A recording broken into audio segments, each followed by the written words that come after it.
عندك يوم القيامة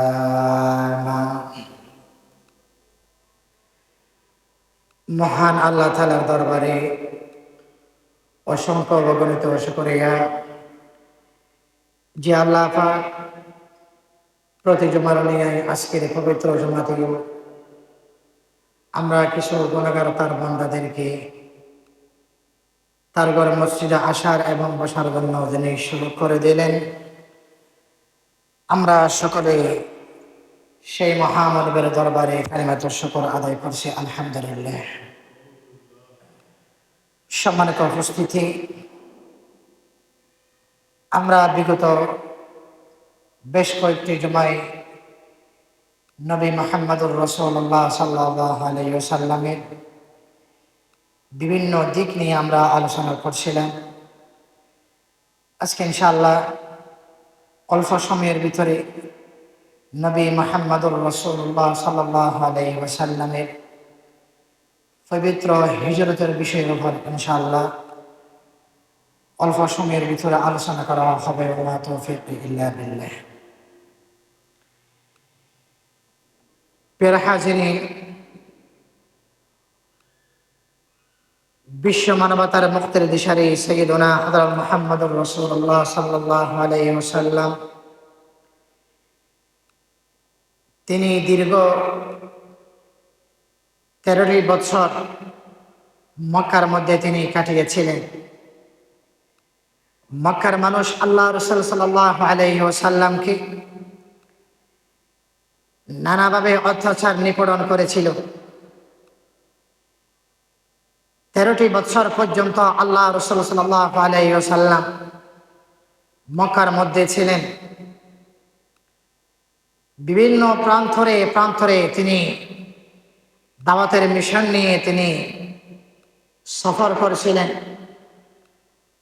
মক্কাবাসী যাদের কপালের মধ্যে হেদায়েত ছিল, তারা আল্লাহ রাসূল সাল্লাল্লাহু আলাইহি ওয়াসাল্লামের দাওয়াতকে তারা গ্রহণ করেছে। প্রকান্তরে অনেকেই আল্লাহ রাসূলের দাওয়াত গ্রহণ করেন নাই, বরঞ্চ বিরোধিতা করেছিলেন। ফলে নবী রাসূলের প্রতি তাদের বিদ্বেষ থাকার কারণে আল্লাহ তাআলা বিনিময়ে তাদেরকে আল্লাহ তাআলা জাহান্নামের মধ্যে নিক্ষেপ করেছিলেন। কাজেই আল্লাহ রাসূল সাল্লাল্লাহু আলাইহি ওয়াসাল্লাম দীর্ঘ 13টি বছর পর্যন্ত তিনি কোথায় ছিলেন? ভাই, মক্কায়। শেষমেশ আল্লাহর পক্ষ থেকে হুকুম আসলো, ইয়া রাসূলুল্লাহ, ইয়া হাবিবাল্লাহ, আপনি সাময়িক সময়ের জন্য, অল্প সময়ের জন্য আপনি মক্কা থেকে হিজরত করে আপনি মদিনায় চলে যান। এটি আল্লাহর পক্ষ থেকে হুকুম আসলো। এজন্য আল্লাহ রাসূল সাল্লাল্লাহু আলাইহি ওয়াসাল্লাম তিনি বলেছেন কি, সূরা আনকাবুতের আয়াত, ওয়াকালা ইন্নী মুহাজিরুন ইলা রাব্বি ইন্নাহু হুয়াল আজিজুল হাকীম, অর্থাৎ নিশ্চয় আমি আমার রবের দিকে হিজরত করছি, তিনি পরাক্রমশালী এবং তিনি সে সম্পর্কে তিনি ওয়াকিফা।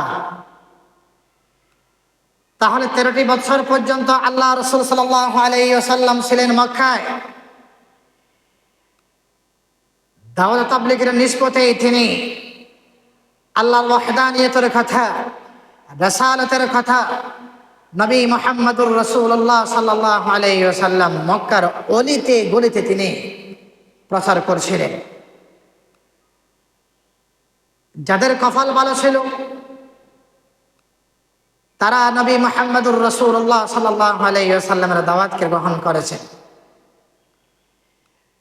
যাদের কপাল মন্দা ছিল তারা তো আল্লাহ রাসূল সাল্লাল্লাহু আলাইহি ওয়াসাল্লামের দাওয়াত গ্রহণ করেন নাই, বরঞ্চ তারা আল্লাহ রাসূল সাল্লাল্লাহু আলাইহি ওয়াসাল্লামের চরম তারা বিরোধিতা করেছিল।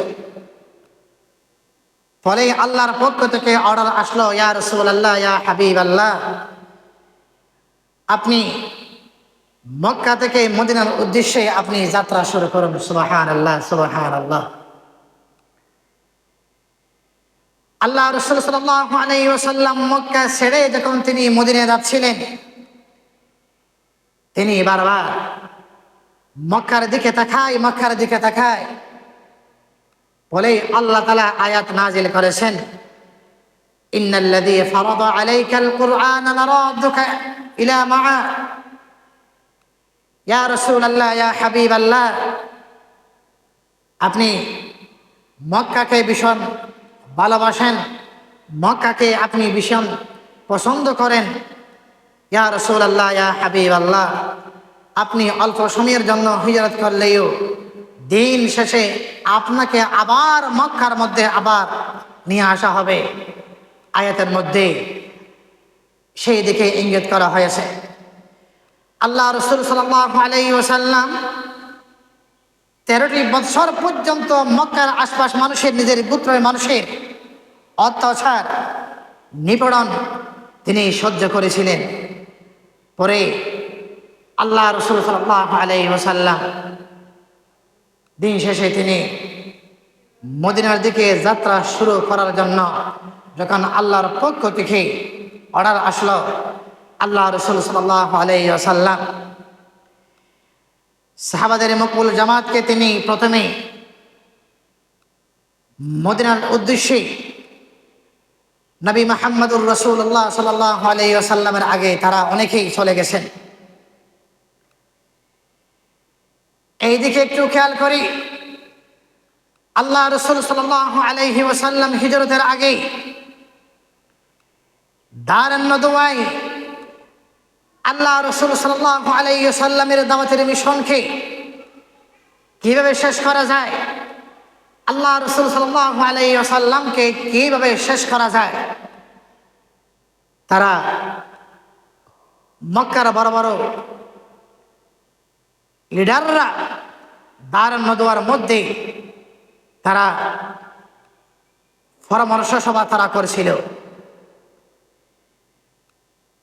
তাদের অনেকেই বিভিন্ন ধরনের পরামর্শ দিল, অনেকেই পরামর্শ দিল যে মুহাম্মদুর রাসূলুল্লাহ সাল্লাল্লাহু আলাইহি ওয়াসাল্লাম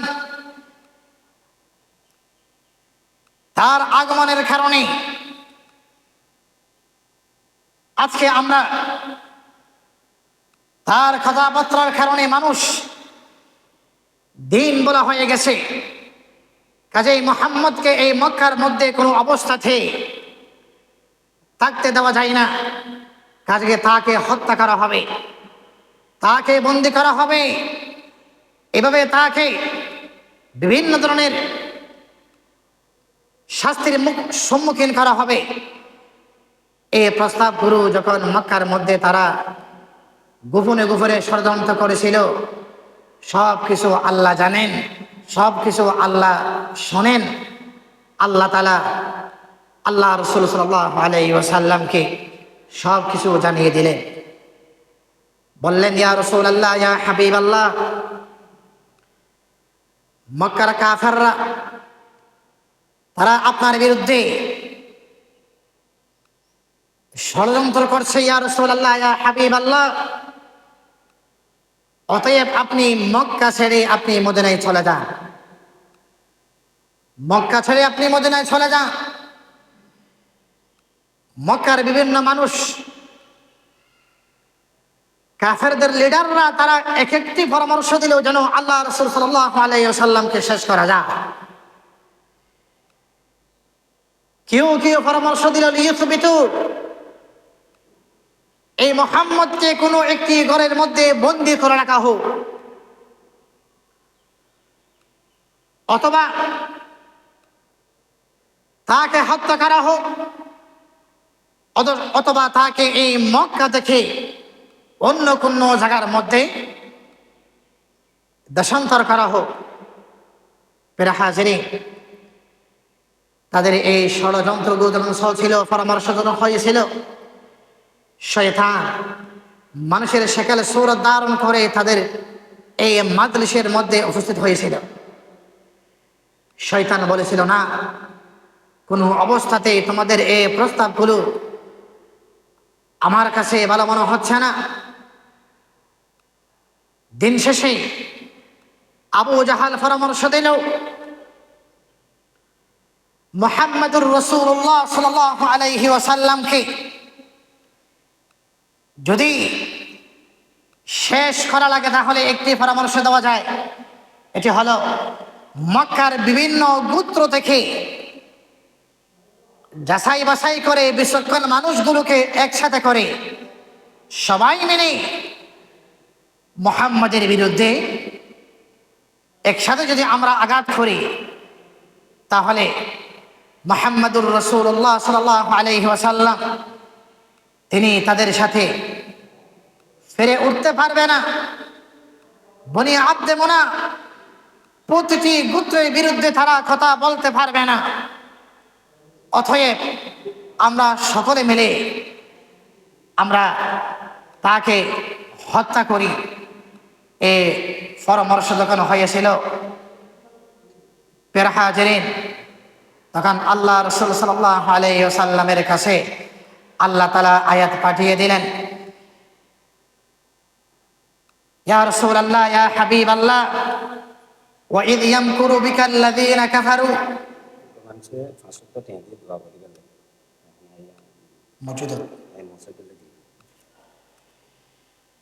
وإذ يمكر بك الذين كفروا ليثبتوك أو يقتلوك أو يخرجوك ويمكرون ويمكر الله والله خير الماكرين। আল্লাহ রাসূল সাল্লাল্লাহু আলাইহি ওয়াসাল্লামকে এই তথ্যগুলো আল্লাহ তাআলা জিবরিল আমিনের মাধ্যমে আল্লাহ তাআলা পাঠিয়ে দিলেন, ইয়া রাসূলুল্লাহ ইয়া হাবিবাল্লাহ, অতএব মক্কার মধ্যে আপনাকে হত্যা করার জন্য, দেশান্তর করার জন্য, এমনকি আপনার বিরুদ্ধে নানাভাবে ষড়যন্ত্র হচ্ছে। ইয়া রাসূলুল্লাহ ইয়া হাবিবাল্লাহ, আপনি মক্কা থেকে মদিনায় চলে যান, মক্কা থেকে মদিনায় চলে যান। তখন আল্লাহ রাসূল সাল্লাল্লাহু আলাইহি ওয়াসাল্লাম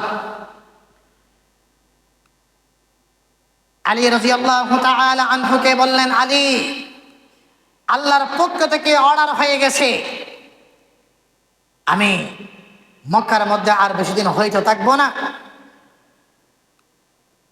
আমি দ্রুত সময়ের মধ্যে মদিনার মধ্যে আমি হিজরত করব। ওগো আলী, মক্কার মানুষের কিছু আমানত আমার হাতের মধ্যে সংরক্ষিত আছে, তুমি তাদের জিনিসগুলো তাদের হাতের মধ্যে তুমি পৌঁছিয়ে দিবে। দেখো, মক্কার মানুষ আল্লাহ রাসূল সাল্লাল্লাহু আলাইহি ওয়াসাল্লামকে হত্যা করার জন্য, দেশান্তর করার জন্য, এমনকি কোনো ঘরের মধ্যে বন্দি করে রাখার জন্য তারা পরামর্শ করতেছে।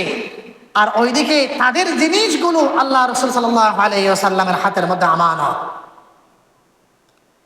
তখন আল্লাহ রাসূল সাল্লাল্লাহু আলাইহি ওয়াসাল্লাম আলী রাদিয়াল্লাহু তাআলা আনহুকে বললেন, আলী, একটি কাজ করা লাগবে। এটা হলো কি,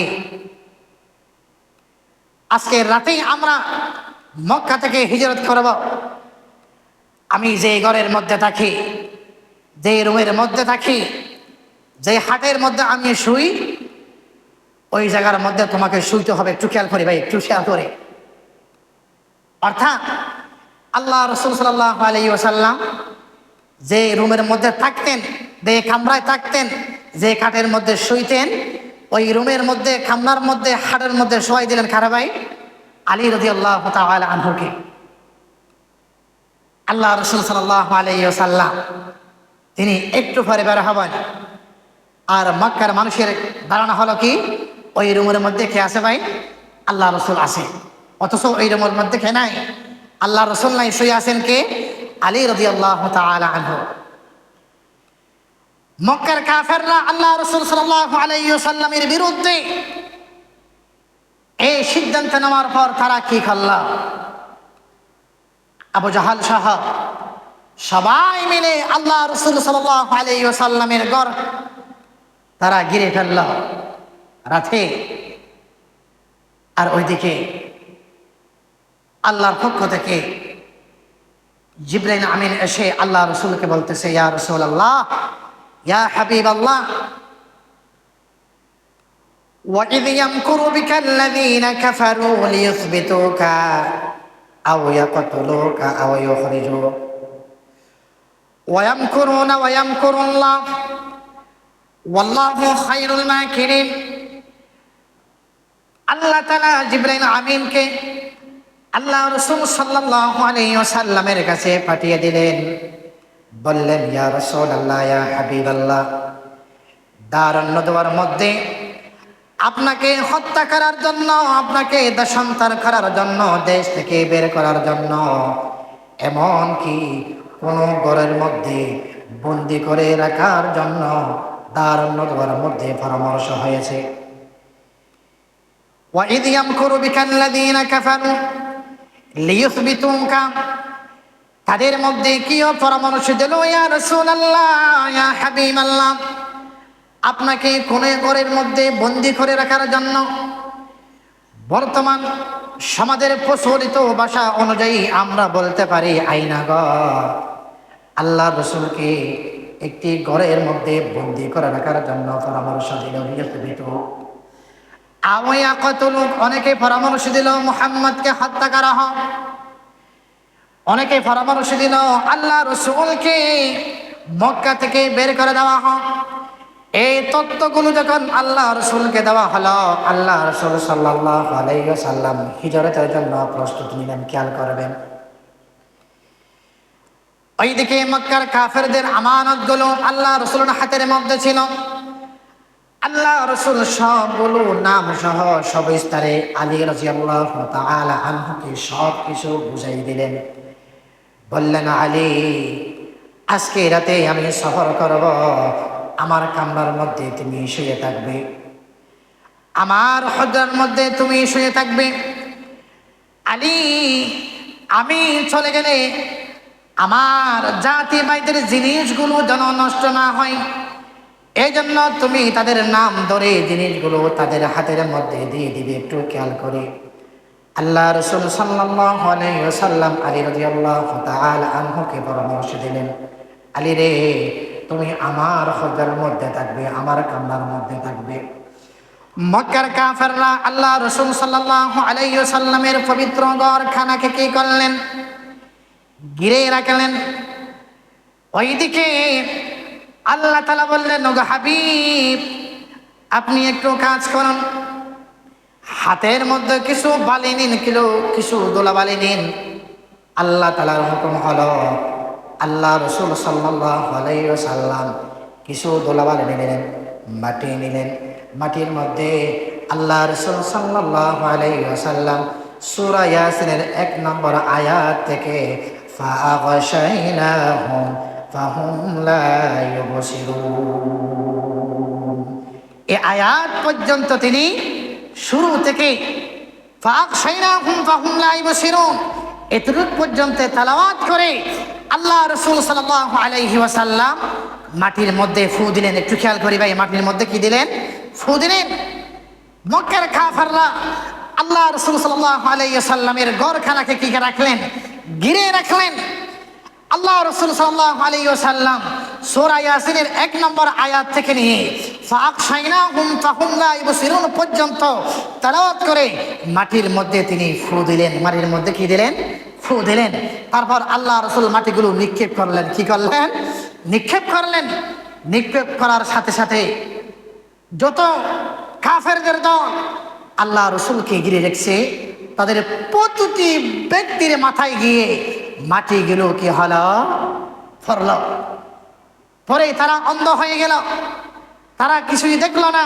আল্লাহ রাসূল সাল্লাল্লাহু আলাইহি ওয়াসাল্লাম ওখান থেকে তিনি আস্তে করে তিনি বের হয়ে গেলেন। সুবহানাল্লাহ, সুবহানাল্লাহ, সুবহানাল্লাহ। সকালবেলা হলো, সকালবেলা হলো। আগন্তুক কোনো এক ব্যক্তি তাদেরকে দেখে বলল, খিরে, আপনাদেরকে কেন এই জায়গার মধ্যে দেখতেছি? তারা বলল, আমরা তো মুহাম্মদকে হত্যা করার জন্য তার এই ঘরকে আমরা কি রাখলাম? ঘিরে রাখলাম।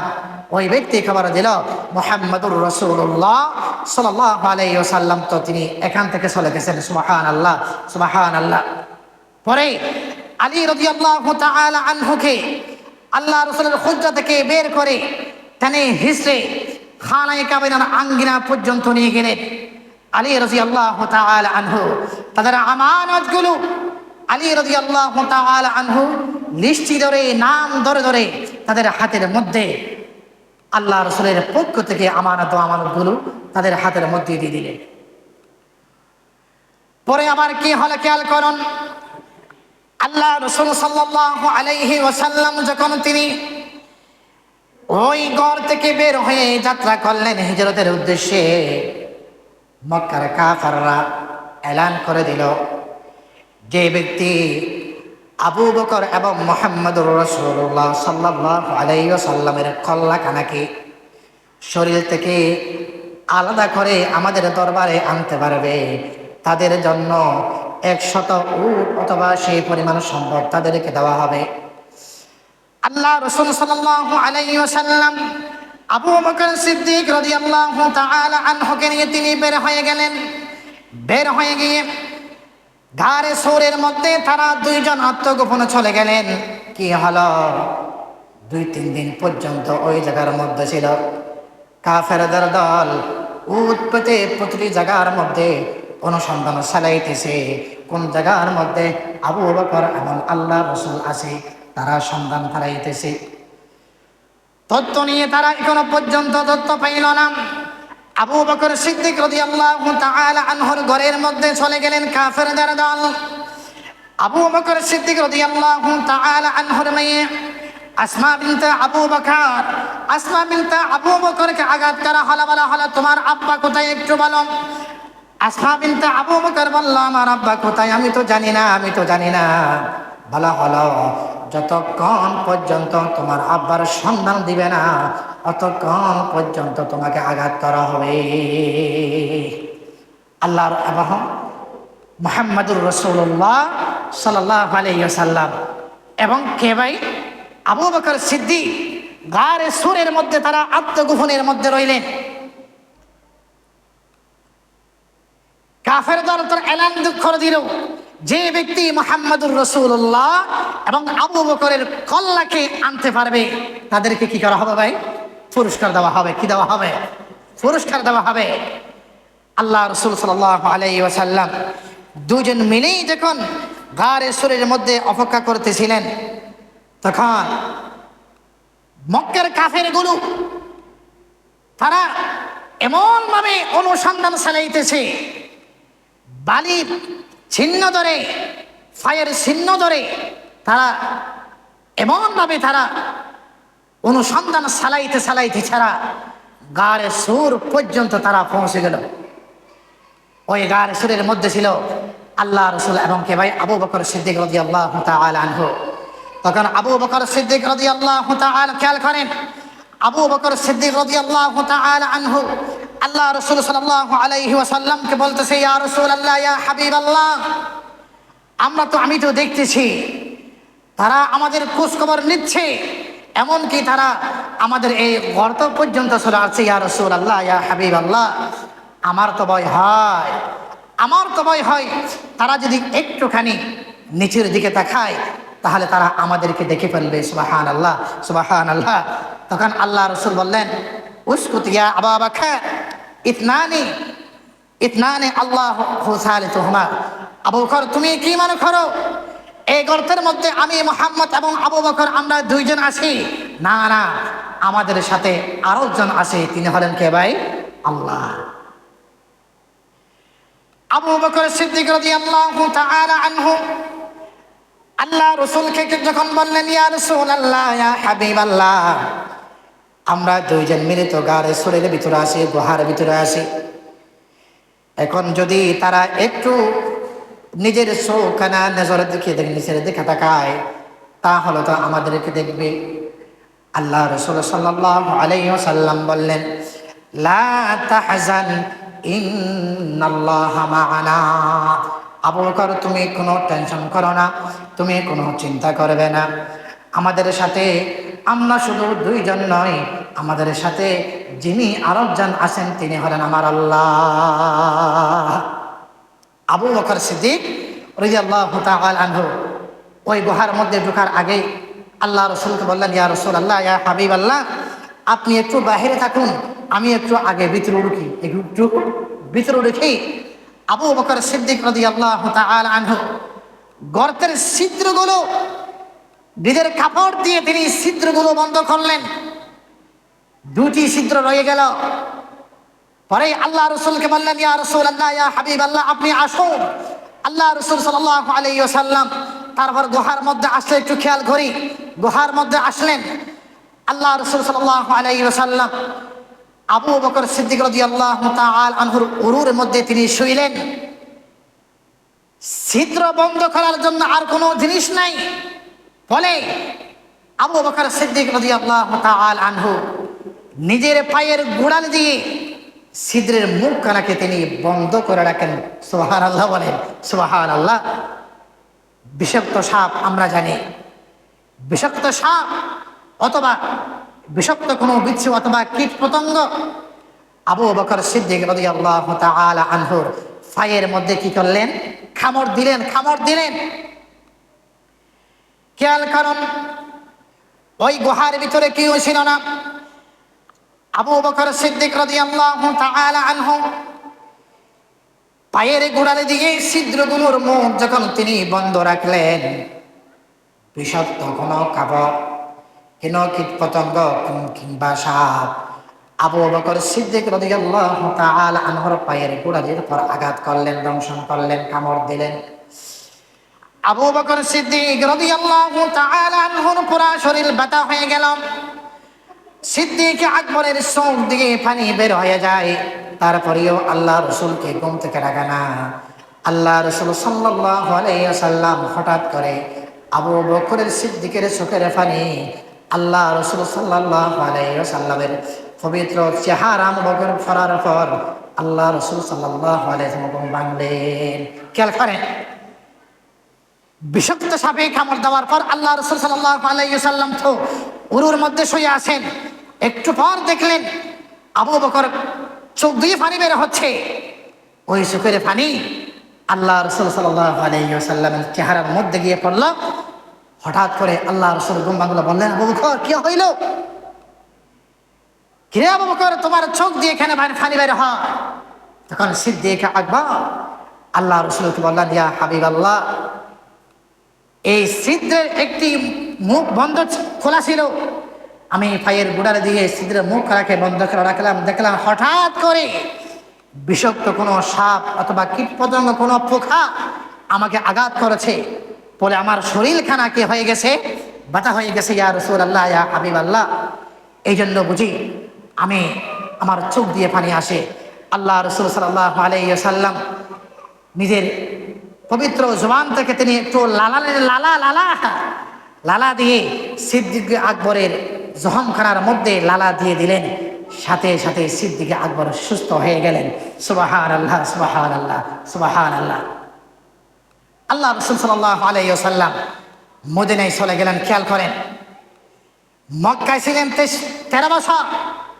13 বছর পর্যন্ত মক্কার মানুষ আল্লাহ রাসূল সাল্লাল্লাহু আলাইহি ওয়াসাল্লামকে নানাভাবে কষ্ট দিয়েছে। পরে আল্লাহর পক্ষ থেকে অর্ডার এসেছে, ইয়া রাসূলুল্লাহ, আপনি মক্কা ছেড়ে মদিনায় চলে যান। মদিনায় চলে যাওয়ার পথের মধ্যে এই ঘটনাগুলো হয়েছে। মদিনায় চলে যাওয়ার পর আল্লাহ রাসূল সাল্লাল্লাহু আলাইহি ওয়াসাল্লামের এই পৌঁছার খবর যখন মদিনার আশপাশ অলিতে গলিতে পৌঁছে গেল, একজন ব্যক্তির নাম ছিল আব্দুল্লাহ ইবনে সালাম। খেয়াল করেন, আব্দুল্লাহ বিন সালাম, আব্দুল্লাহ বিন সালাম, তিনি ছিলেন ইহুদির একজন আলেম। তার ভিতরে ওই আসমানি কিতাবের ইলম ছিল। আব্দুল্লাহ বিন সালাম সে মনে মনে ভাবল, একটু মুহাম্মাদের সাথে যদি একটু সাক্ষাৎ করা যায় তাহলে কতই না ভালো হইত। আব্দুল্লাহ বিন সালাম আল্লাহ রসুল সাল্লাল্লাহু আলাইহি ওয়াসাল্লামের সাথে সাক্ষাৎ করার জন্য তিনি আল্লাহ রসুলের দরবারে উপস্থিত হয়েছেন। খেয়াল করবেন, আব্দুল্লাহ বিন সালাম তিনি পরে কি হয়েছেন? আল্লাহ রসুলের হাতে হাত রেখে দ্বীন ইসলাম গ্রহণ করেছেন। কিন্তু ইহুদি একজন আলেম ছিল। সমস্ত আসমানি কিতাবের মধ্যে আল্লাহ রাসূল সাল্লাল্লাহু আলাইহি ওয়াসাল্লামের চরিত্র কেমন হবে, চেহারা কেমন হবে, হাত কেমন হবে, জবান কেমন হবে, কথা কেমন হবে, চেহারা কেমন হবে, আল্লাহ রাসূল সাল্লাল্লাহু আলাইহি ওয়াসাল্লামের পবিত্র শরীর কেমন হবে, সব কিছু আসমানে কিতাবের মধ্যে কি ছিল ভাই? লেখা ছিল। খেয়াল করুন, আব্দুল্লাহ বিন সালাম আল্লাহ রাসূল সাল্লাল্লাহু আলাইহি ওয়াসাল্লামের দরবারে আসেন, বললেন, মুহাম্মদ, তুমি যদি সত্য নবী হয়ে থাকো, খেয়াল করেন, যদি তুমি সত্য নবী হয়ে থাকো তাহলে তোমাকে 3টি প্রশ্ন করা হবে। 3টি প্রশ্নের জবাব যদি তুমি দিতে পারো তাহলে আমি ধরে নেব তুমি সত্য নবী। কারণ হলো, আমার এই প্রশ্নের জবাব হলো কোনো নবী ছাড়া কোনো ব্যক্তি কোনোদিন দিতে পারবে না। আব্দুল্লাহ বিন সালামের পক্ষ থেকে প্রশ্ন রাখা হলো কি ভাই? 3টি প্রশ্ন। কয়টি প্রশ্ন? 3টি প্রশ্ন। মদিনায় পৌঁছে গেলেন, আব্দুল্লাহ বিন সালামের পক্ষ থেকে প্রস্তাব আসলো, মুহাম্মদ, তুমি যদি 3টি প্রশ্নের জবাব দিতে পারো তাহলে আমি এবং আমরা ধরে নিব তুমি হলো কি নবী ভাই? সত্য নবী। কি নবী? সত্য নবী। আব্দুল্লাহ বিন সালাম আল্লাহ রাসূল সাল্লাল্লাহু আলাইহি ওয়াসাল্লামকে তিনি 3টি প্রশ্ন করলেন। একটি প্রশ্ন হলো, মুহাম্মদ বলো তো দেখি, মুহাম্মদ বলো তো দেখি, আল্লাহ তাআলা যখন কাল কিয়ামত দিবসের মধ্যে জাহান্নামীদেরকে আলাদা করবেন, জান্নাতীদেরকে আলাদা করবেন, জাহান্নামীরা জাহান্নামে চলে যাবে, জান্নাতীরা জান্নাতে চলে যাবে, জান্নাতের মধ্যে আল্লাহ তাআলা জান্নাতবাসীর জন্য আল্লাহ তাআলা সর্বপ্রথম কোন প্রকারের খাদ্য দিয়ে তাদেরকে আল্লাহ তাআলা মেহমানদারি করবেন, আপ্যায়ন করবেন? একটু বলো তো দেখি, একটু বলো তো দেখি। প্রশ্নগুলো দেখেন, কারণ এই প্রশ্নের জবাবগুলো কোনো নবী ছাড়া কোনো ব্যক্তির মুখে দেওয়া কোনোদিন কি নয় সম্ভব নয়। খেয়াল করুন, আব্দুল্লাহ বিন সালাম আল্লাহ রাসূলকে বললেন, 1 নম্বর প্রশ্ন হলো, জান্নাতীরা যখন জান্নাতে চলে যাবে, জাহান্নামীরা যখন জাহান্নামে চলে যাবে, জান্নাতীদেরকে আল্লাহ তাআলা কোন প্রকারের খাদ্য দিয়ে আল্লাহ তাআলা মেহমানদারি করবেন? মুহাম্মদ বলো তো দেখি। কারণ হলো, আমি জানি কোন নবী ছাড়া এই প্রশ্নের জবাবগুলো কোনো মানুষের দেওয়া সম্ভব নয়। আল্লাহ রাসূল সাল্লাল্লাহু আলাইহি ওয়াসাল্লাম বললেন, ভাই আব্দুল্লাহ বিন সালাম, শোনো রাখো, আল্লাহ তাআলা জান্নাতীদেরকে জান্নাতে যাওয়ার পর সর্বপ্রথম আল্লাহ তাআলা মাছের কলিজা দিয়ে আল্লাহ তাআলা মেহমানদারি করবে। দুনিয়ার বাজারের মধ্যে কোনো মাছের কলিজা পাওয়া যাবে? মাছের কলিজা পাওয়া যায়, গরুর কলিজা পাওয়া যায়, মোষের কলিজা পাওয়া যায়, ছাগলের কলিজা পাওয়া যায়, মুরগির কলিজা পাওয়া যায়। আজ পর্যন্ত কোনো মানুষ মাছের কলিজা খায় নাই। এই জন্য হাদিস শরীফের ভিতরে আল্লাহ রাসূল সাল্লাল্লাহু আলাইহি ওয়াসাল্লাম বলেছেন, আ'দাতু লিইবাদিয়াস সালিহিন মা লা আইনুন রাআত ওয়ালা উযুনুন সামিআত ওয়ালা খাতারা আলা কলবি বাশার। আল্লাহ তাআলা জান্নাতীদের জন্য এমন এমন খাবারের প্রস্তুত রেখেছেন যে খাবারগুলো মানুষ কোনোদিন দেখে নাই, কোনোদিন তারা কানে শোনে নাই। জান্নাতীদেরকে আল্লাহ তাআলা জান্নাতের মধ্যে সর্বপ্রথম খাদ্য দিয়ে, খাবার দিয়ে মেহমানদারি করবেন। এটি হলো কি ভাই? মাছের কলিজা। আল্লাহ রাসূল সাল্লাল্লাহু আলাইহি ওয়াসাল্লাম যখন বললেন, আব্দুল্লাহ বিন সালাম, আল্লাহ তাআলা তো জান্নাতীদেরকে আল্লাহ তাআলা সর্বপ্রথম মাছের কলিজা দিয়ে আল্লাহ তাআলা কি করবেন? মেহমানদারি করবেন। তখন বললেন, সাদাকতা মুহাম্মদ, তুমি সত্য বলেছ। কারণ এই প্রশ্নের জবাবগুলো কোনো নবী ছাড়া কোনো মানুষের দ্বারা এই প্রশ্নের উত্তরগুলো দেওয়া কোনো সম্ভব নয়। তারপর দ্বিতীয় প্রশ্ন করা হলো, খেয়াল করবেন ভাই মুহাম্মদ, 2 নম্বর প্রশ্ন হলো, 2 নম্বর প্রশ্নের জবাব যদি তুমি দিতে পারো তাহলে আমি এবং আমরা মনে করব তুমি সত্য নবী। আল্লাহ রাসূল বললেন, তাহলে প্রশ্ন করো তো দেখি। বলা হলো, কিয়ামতের আলামতের মধ্যে কোন আলামতের কারণে মানুষ দলে দলে ময়দানের মধ্যে উপস্থিত হবে? আল্লাহ রাসূল সাল্লাল্লাহু আলাইহি ওয়াসাল্লাম বললেন, কিয়ামতের আলামত, অনেক আলামতের মধ্যে একটি আলামত হলো, ঈমান থেকে একটি আগুন বের হবে। এই আগুনের পিছনে পিছনে বনি আদম দলাদলি আগুনের পিছনে পিছনে যাবে। একটি ইমাম থেকে আগুনের টুকরা বের হবে, তার পিছনে পিছনে মানুষ দলে দলে যাইতে থাকবে। এর উত্তর দেওয়ার পর আব্দুল্লাহ বিন সালাম বললেন, সাদাকতা মুহাম্মদ, তুমি সত্য বলেছো, তুমি সত্য বলেছো। কারণ এই প্রশ্নের জবাবগুলো কোন নবী ছাড়া কোন গাইডে নবী মুখে দেওয়া কি নয়, সম্ভব নয়। তারপর বলা হলো, এটি হলো শেষ প্রশ্ন। ভাই মুহাম্মদ বলো তো দেখি, আমরা দেখি কিছু সন্তান বাবার মতো হয় আর কিছু সন্তান মায়ের মতো হয়। মা একজন, বাবা একজন, একজন সন্তান মায়ের মতো হয় আর একজন বাবার মতো হয়। তার কারণ কি? তার কারণ কি? আল্লাহ রাসূল সাল্লাল্লাহু আলাইহি ওয়াসাল্লাম উত্তর দিলেন, কারণ হলো কিতাবের মধ্যে সব কিছু উল্লেখ আছে। প্রশ্ন তিনটি, শেষ প্রশ্ন হলো কিছু সন্তান বাবার মতো আর কিছু সন্তান কিসের মতো? মায়ের মতো। তার কারণ কি? আল্লাহ রাসূল সাল্লাল্লাহু আলাইহি ওয়াসাল্লাম বলেছেন, স্বামী স্ত্রী যখন মিলিত হয়, খেয়াল করবেন, স্বামী স্ত্রী যখন মিলিত হয়, যার বীর্যকণা স্ত্রীর রেহেমের মধ্যে আগে চলে যায়, যদি ওই পুরুষের বীর্য আগে চলে যায়, সন্তান বাবার মতো হয়, সন্তান বাবার মতো হয়।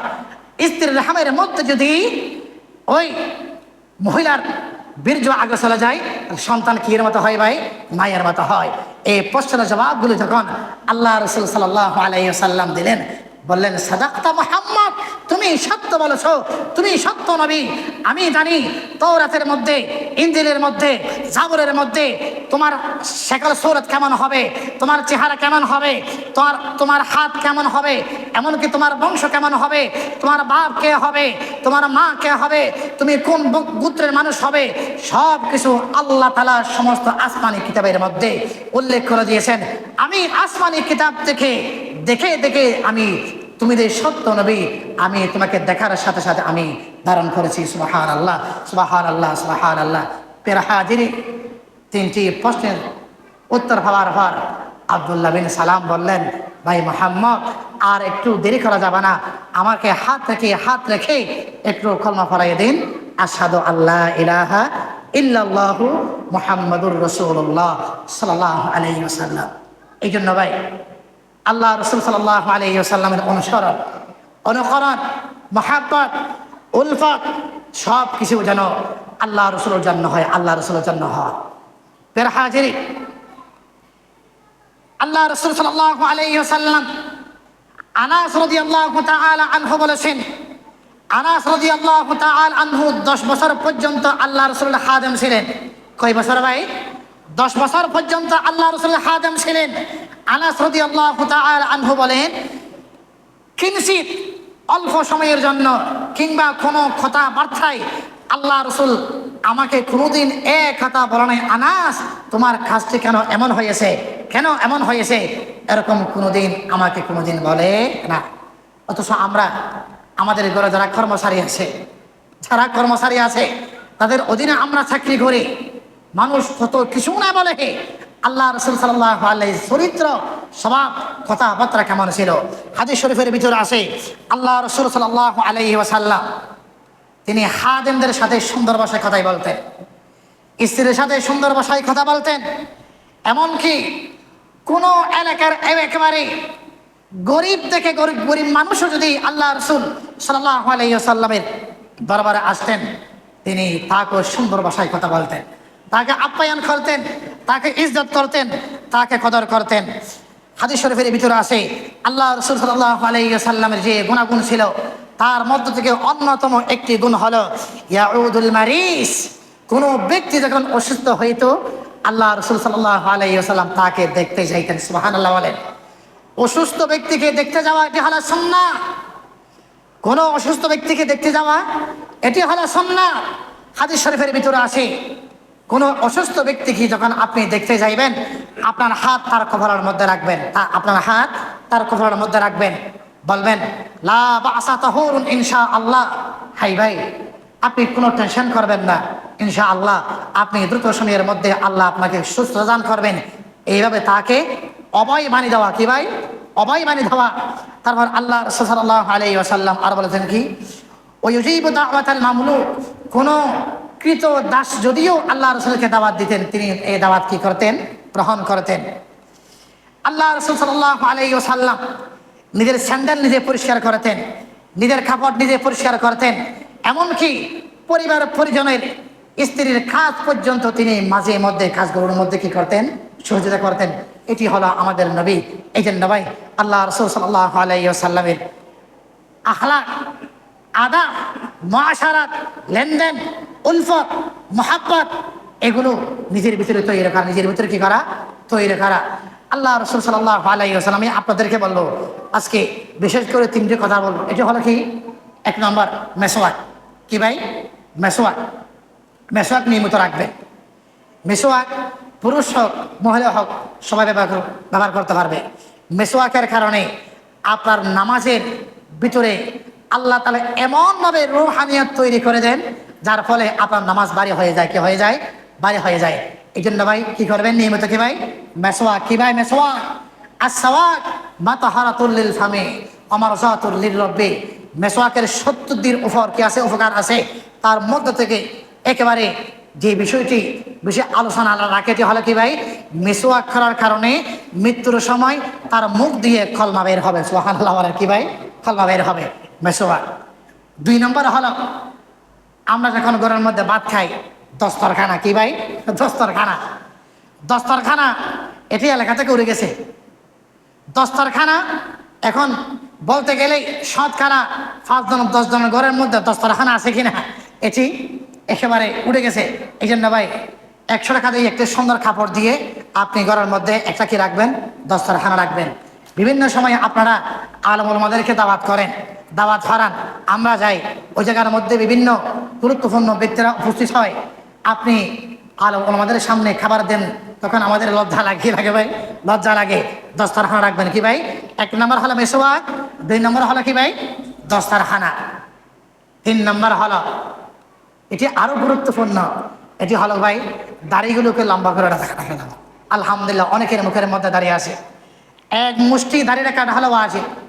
1 মুষ্টি দাড়ি রাখা হলো কি ভাই? ওয়াজিব। 1 মুষ্টি দাঁড়িয়ে রাখা হলো ওয়াজিব। কিছু গুনাহ আছে এমন, যেমন আপনি মদ খাইলেন, মদ খাইলেন, যতক্ষণ পর্যন্ত আপনি মদ খাইয়েছেন অতক্ষণ পর্যন্ত গুনাহ হবে, অতক্ষণ পর্যন্ত কি হবে? গুনাহ হবে। অথবা আপনি জানা করেছেন, যতক্ষণ জানা করেছেন অতক্ষণ গুনাহ হবে। আর কিছু গুনাহ আছে হলো দায়মি গুনাহ। এটা খেলে কি ভাই? দায়মি গুনাহ। আপনি যখন দাড়ি কাটেন, দাড়ি কাটেন, যতদিন পর্যন্ত 1 মুষ্টি হবে না ততদিন পর্যন্ত গুনাহ লিখতে থাকবে, লিখতে থাকবে, লিখতে থাকবে। এই জন্য ভাই দাড়িগুলোকে লম্বা রাখা, দাড়িগুলোকে কি রাখা? লম্বা রাখা। আপনি দাড়ি রাখার পরেও কোনো মেয়ে যদি আপনাকে পছন্দ করে, মনে রাখবেন এই মেয়ে হলো সতীর্থ নারী, সতীর্থ মেয়ে। আর যে মেয়ে দাড়ি পছন্দ করে না, আপনার দ্বীনি পোশাক পছন্দ করে না, মনে রাখবেন তার ভিতরে চরিত্রের ভিতরে বাজাল আছে। কি আছে ভাই? বাজাল আছে। এই জন্য যার জন্য আপনার আকদ বিবাহ হওয়ার আল্লাহর পক্ষ থেকে অর্ডার হয়ে গেছে, ওই মেয়ে আপনার ঘরের মধ্যে আসবে। আপনি ওই মেয়ে আপনার ঘরের মধ্যে আসবে, দাড়ি রাখলেও আসবে, না রাখলেও আসবে। এই জন্য ভাই দাড়িগুলোকে লম্বা করে রাখা। তাহলে 1 নম্বর হলো কি ভাই? মেসওয়াক। 2 নম্বর হলো ঘরের মধ্যে কি রাখা? দস্তরখানা। কি ভাই? দস্তরখানা। 3 নম্বর হলো দাড়িগুলোকে কি রাখা ভাই? কি রাখা ভাই? লম্বা রাখা।